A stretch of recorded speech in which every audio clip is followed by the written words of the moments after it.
56 இன்ச்சை எதிர்கொள்ளுகிற urban நக்சல்ஸால் நிறைந்து வழிகிறது இந்த கூட்டம். அவர் நல்லவராக இருந்ததுனால சொத்து குவிப்பளப்பில் உள்ள போகாமல் இருந்தார்.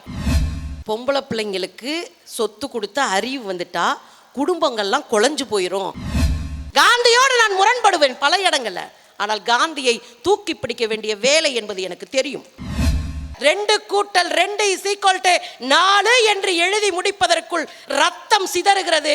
அந்த குழந்தை பிணமாக கிடக்கிறார்.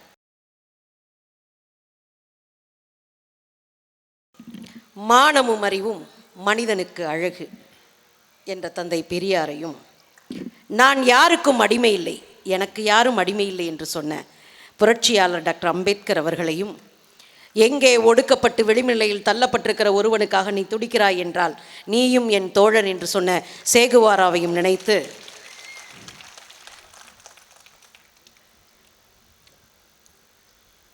வயிற்றுக்கு சோறும் மானத்திற்கு ஆடையும் அறிவுக்கு புத்தகம் கொடுத்து தமிழனை உயர்த்தி பிடித்திருக்கிற தன்மானமிக்க ஊராம் திருப்பூர் மக்களை நான் அடிபணிந்து வணங்குகிறேன். நடுவர் அவர்களே, முசோலினுடைய ஆட்சியிலே ஒரு சின்ன கிராமத்தை அவனுடைய படையால் நெருங்கவே முடியவில்லை. ஆச்சரியம் அந்த படை வீரர்களுக்கும் படைத்தலைவர்களுக்கும்.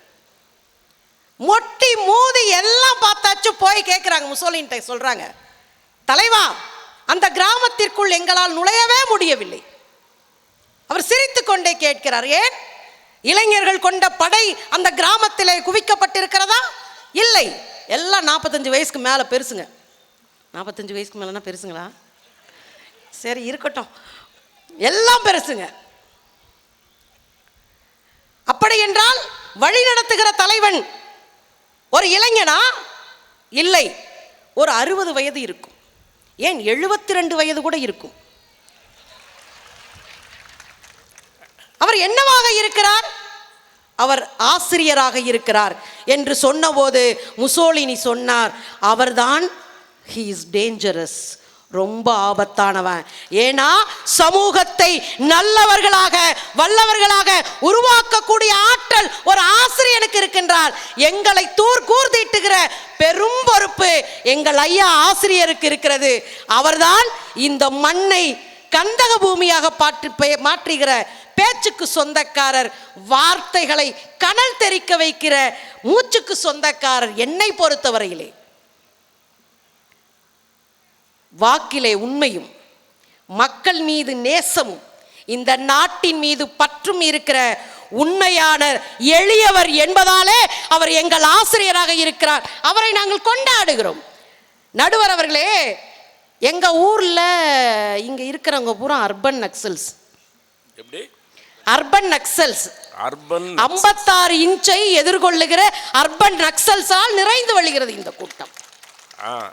56 இன்ச்சா? 56 இன்ச்சில் ஒருத்தர் எங்க ஊருக்கு வருவாரு நடுவர் அவர்களே. அடிக்கடி வந்து என்ன பண்ணுவாருன்னா, ஒரு முறை திருவள்ளுவரை தூக்கிட்டு வந்தார், குரல்லாம் சொன்னார். இந்த நக்சல்ஸ் கண்டுக்கவே இல்லை, பையப்பையா அப்படின்ட்டாங்க. அதுக்கப்புறம் பார்த்தீங்கன்னா திருவள்ளுவரவே தூக்கிட்டு வந்தார்.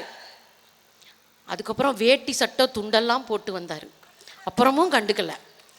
அதுக்கப்புறம் குப்பையெல்லாம் பொறுக்கினாரு, நீங்க சொன்ன மாதிரி போட்டே பொறுக்கினாரு, கண்டுக்கலையே. கதர்னாரு, ஏன்னா கண்டுக்க மாட்டீங்க, என்ன பண்ணாலும் ஏன்னா கண்டுக்க மாட்டீங்க.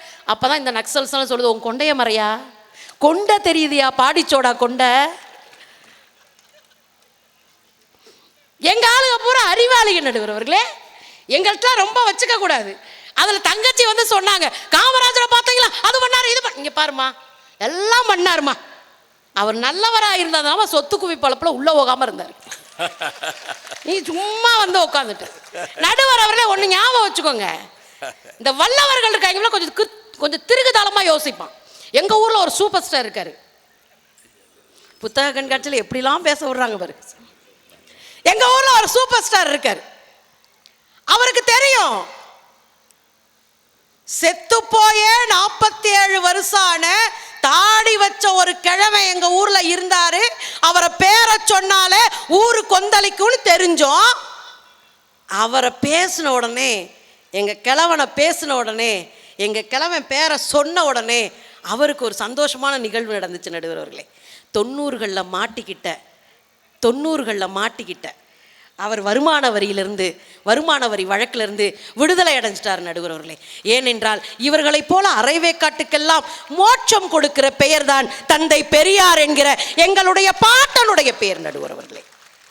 அதில் இந்த வல்லவனுக்கும் நல்லவனுக்கும் குழப்பிக்க கூடாது.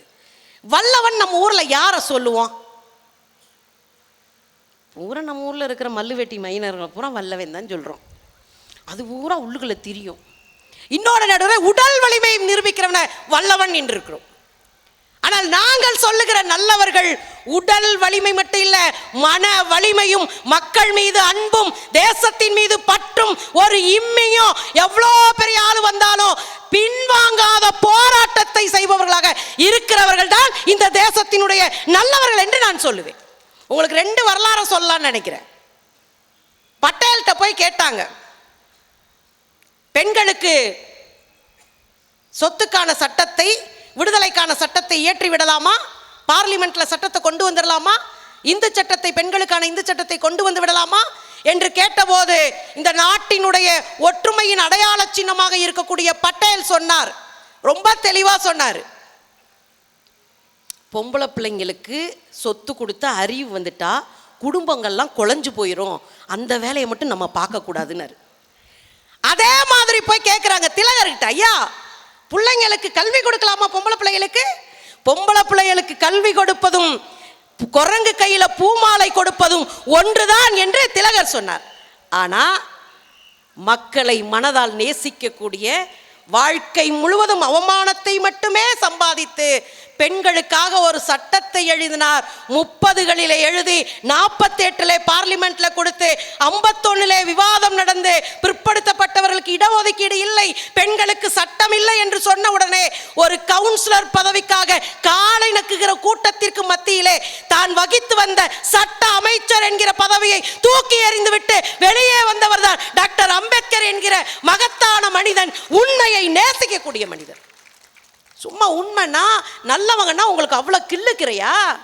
வாழ்க்கை முழுதும் அவமானத்தை சந்தித்தவர், ஆனால் வாழ்க்கை முழுதும் மக்களுக்கானவராக வாழ்ந்தவர்.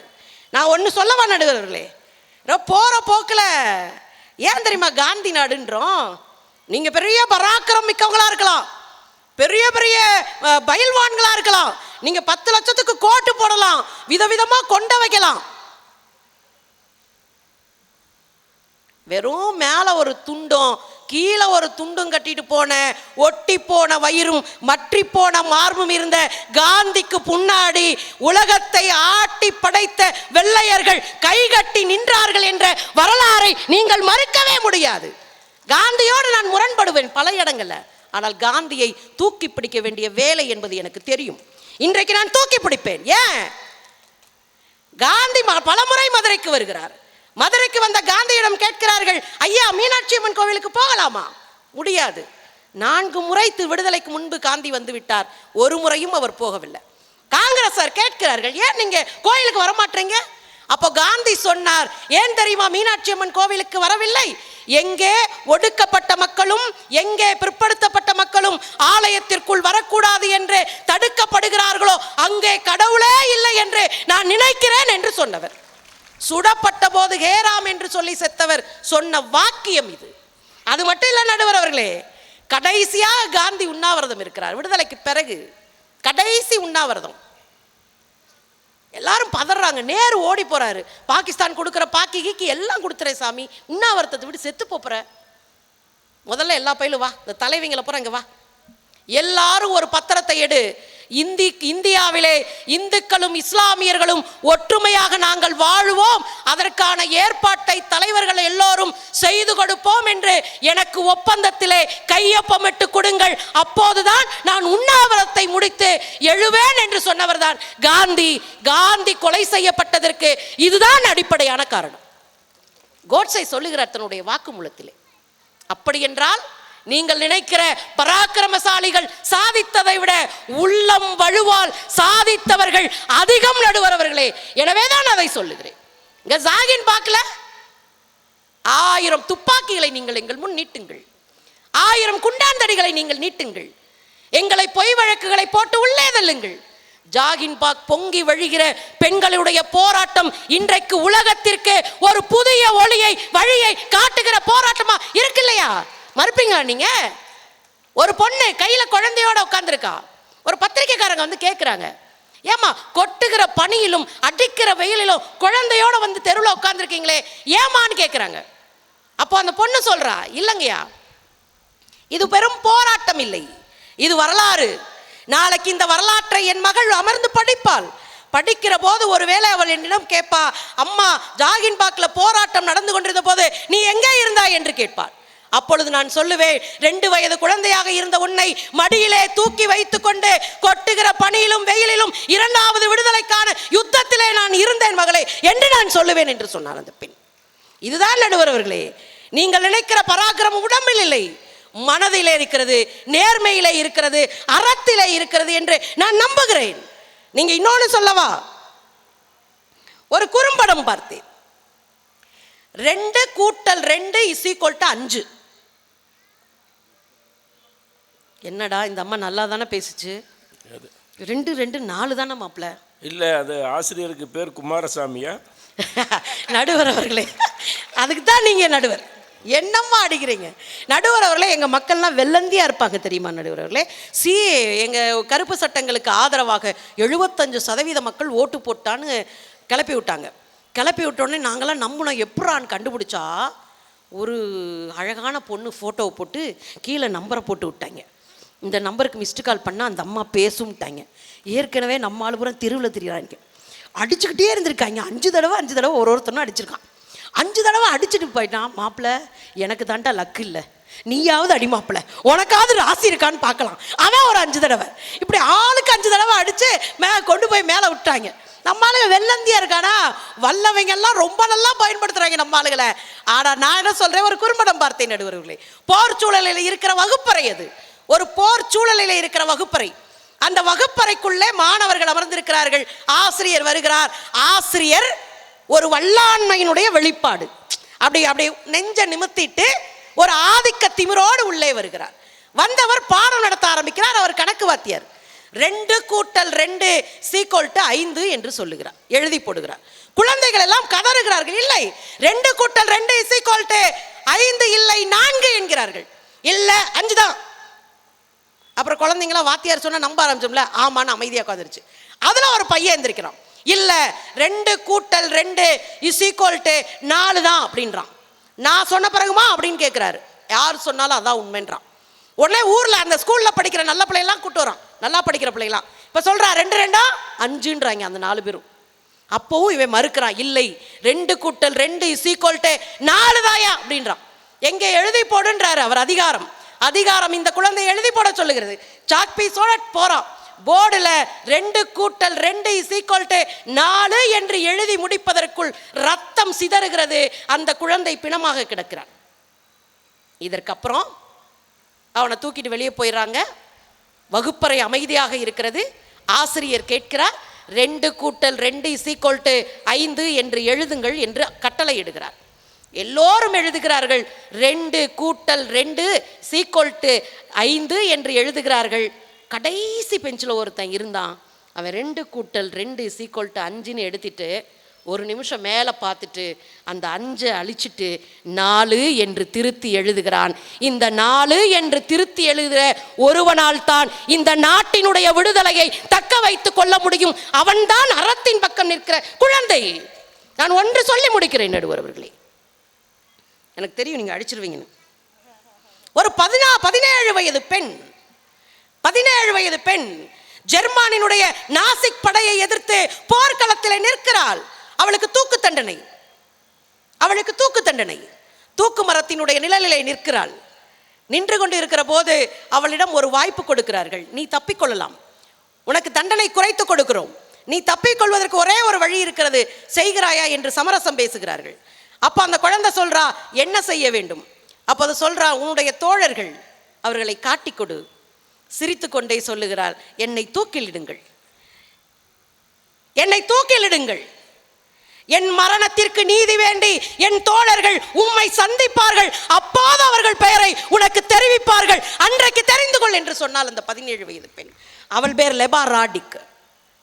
ஒவ்வொரு கணமும் ஒவ்வொரு தேசத்திலும் மக்கள் ஒடுக்கப்படுகிற போது, மக்கள் அச்சுறுத்தப்படுகிற போது, மக்கள் காவு வாங்கப்படுகிற போது ஒளியாக மன வலிமையோடு எல்லோரும் ஒன்றிணைந்து நிற்கிற ஒரு கட்டத்தை உண்டாக்க வேண்டும் என்றால் அவர்கள் நேர்மையான மன உறுதி படைத்த நல்லவர்களாக இருந்தால் மட்டும்தான் தியாகங்களை செய்ய முடியும் என்பதால் வல்லவர்கள் மிரட்டுவார்கள், வல்லவர்கள் அடிப்பார்கள், வல்லவர்கள் சட்டமிடுவார்கள், வல்லவர்கள் அந்த சட்டத்தை பின்பற்ற கட்டாயப்படுத்துவார்கள், வல்லவர்கள் எதை வேண்டுமானம் செய்வார்கள், நல்லவர்கள் அன்பை போதிப்பார்கள். தேசத்தின் கைப்பிடி அளவு மண்ணை கூட எதிரிக்கு கொடுக்க மாட்டோம் என்கிற உறுதியோடு உண்மையோடு பொதுத்தளத்திலே நிற்கிறவன் எவனோ அவனே நல்லவன் என்றால் என் தேசம் நல்லவர்களால் நிறைந்த தேசம். நன்றி, வணக்கம்.